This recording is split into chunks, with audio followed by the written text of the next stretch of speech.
무죄라고 이제 다투려고 하는데 그러면 합의를 안 해야 하는 것일까요? 그러면 반드시 변호사를 통해서 합의를 해야 하는 경우가 있을까요? 그러면 적정한 합의 금액은 얼마라고 생각을 하십니까? 안녕하세요. 검사 출신 김성현 변호사입니다. 형사사건에서 합의를 한다는 말을 많이 들어보셨을 텐데 합의가 과연 무엇이고 어떠한 경우에 어떻게 해야 하는지 한번 알아보겠습니다. 형사사건으로 조사를 받게 되었는데 어떠한 경우에 피해자하고 합의를 해야 할까요? 보통 사건이 유죄로 판단되었을 경우에 처벌 수위를 낮추려고 할 때 합의를 시도할 필요가 있습니다. 그러면 합의를 하면 처벌을 안 받는 것일까요? 반드시 그렇지는 않습니다. 형사사건의 경우에 합의를 해서 피해자가 처벌을 원하지 않는다는 의사를 법원이나 수사기관에 표시하면 피의자나 피고인이 처벌을 받지 않는 경우도 있습니다. 피해자의 고소가 있어야지만 처벌이 가능한 모욕죄와 같은 친고죄나 피해자의 의사에 반해서 처벌을 할 수 없는 폭행죄, 명예훼손죄 등의 반의사 불벌죄가 이에 해당합니다. 그렇지만 피해자와 합의를 했다고 해서 반드시 처벌을 안 받는 것이 아니고요. 처벌 수위에만 영향을 주는 경우가 다수인데 친고죄나 반의사 불벌죄를 제외한 다른 많은 범죄들이 이에 해당합니다. 그러면 나는 무죄라고 생각해가지고 무죄라고 이제 다투려고 하는데 그러면 합의를 안 해야 하는 것일까요? 그렇지는 않습니다. 무죄라고 생각해서 그렇게 주장을 하더라도 법원이나 수사기관의 판단이 다를 수 있기 때문에 유죄로 판단될 수 있을 경우에 대비를 해서 합의를 하기 위한 노력이 필요할 수 있습니다. 피해자 직접 합의를 해야 할까요? 아니면 변호사를 선임해서 합의를 해야 할까요? 피의자나 피고인이 피해자하고 직접 합의를 하는 것이 불가능하지는 않습니다. 그렇지만 이제 사안의 성격에 따라서는 변호사를 선임을 해서 합의를 해야 하는 경우가 있습니다. 그러면 합의에 있어서 변호사가 왜 필요하고 변호사는 과연 어떤 역할을 할까요? 변호사가 선임되어 있을 때 변호사를 통해서 피해자에게 연락을 해서 합의를 진행할 수 있는데요. 아주 간단한 교통사고 같이 2차 가해가 덜 문제되는 이런 경우를 제외하면 당사자가 직접 합의를 하기보다는 변호사를 통해서 합의를 할 필요가 있습니다. 왜냐하면 가해자가 직접 피해자한테 연락을 하면 피해자 입장에서는 2차 가해가 된다고 느낄 수 있고 이로 인한 이제 추가적인 피해를 수사기관이나 법원에 호소를 해서 더욱 중한 처벌을 원하는 의사를 표시할 수 있기 때문입니다. 그러면 반드시 변호사를 통해서 합의를 해야 하는 경우가 있을까요?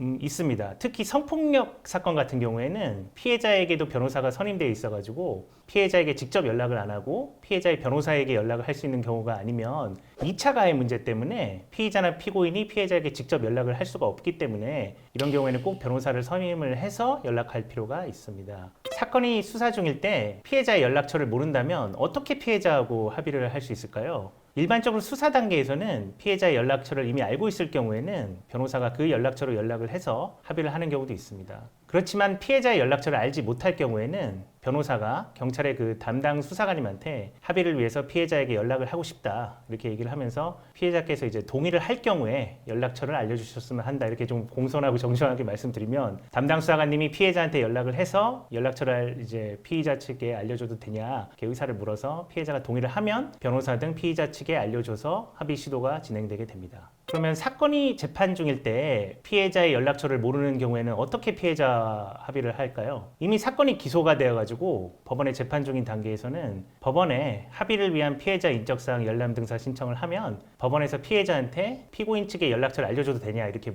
의사를 물어가지고 피해자가 동의를 하면 변호사 등 피고인 측의 연락처를 알려주어서 합의 시도가 진행되게 됩니다. 그러면 적정한 합의 금액은 얼마라고 생각을 하십니까? 사건에 따라서 다른데요. 피해자분들에 따라서는 희망하는 합의금이 다를 수 있기 때문에 딱 정해진 금액은 없습니다. 다만 피의자나 피고인 입장에서 합의를 안 한 상태에서 그 범죄로 처벌받았을 경우에 불이익하고 피의자나 피고인의 경제적 형편 등을 종합적으로 고려를 해서 합의를 그 금액에 할지 결정을 하셔야 됩니다. 그럼 합의 금액에 있어서 협상의 여지는 보통 많을까요? 피해자분들에 따라서 다 다릅니다. 일반적으로는 피해자분이 희망하는 합의금이 너무 많을 경우에 피고인이 이제 경제적 형편에 대해서 이제 피해자 측에 설명을 하면서 충분히 이제 죄송하다고 사과 의사를 전달하면 경우에 따라서는 어느 정도 조정이 되는 경우도 있을 수 있습니다. 그러나 경우에 따라서는 사건으로 입은 피해로 인해서 이제 피해자가 너무 이제 기분이 나빠가지고 피해자분이 이제 특정 금액 밑으로는 절대로 합의를 안 한다고 하는 경우도 있을 수 있습니다. 합의를 할 때 그 피해자 측의 금액을 200만 원 단위로 올려가면서 피해자 측이 수락할 때까지 제한하라 이런 이제 이야기들이 뭐 인터넷이든 이렇게 많은 것 같습니다. 과연 이제 그게 항상 옳은 전략일까요? 이제 경우에 따라서는 좋은 전략이 될 수 있지만 예외 없이 적용될 수 있는 전략은 아닙니다. 이제 피해자에 따라서는 합의금으로 이제 너무 심하게 이제 흥정을 하려고 하는 이제 태도 자체에 기분이 아주 이제 상해가지고 합의를 아예 안 하겠다 이렇게 결렬시키는 경우도 있을 수 있기 때문이죠. 따라서 피해자가 사건에 대해서 어떻게 생각할 것인지 반대 입장에서 한번 진지하게 생각을 해보고 조심스럽게 접근하실 필요가 있습니다. 특히 피해자와 합의 금액에 대한 조정이 어려울 때 합의 전략에 대해서 경험이 많은 변호사의 도움을 받는 것이 좋은 방법이 될 수 있습니다.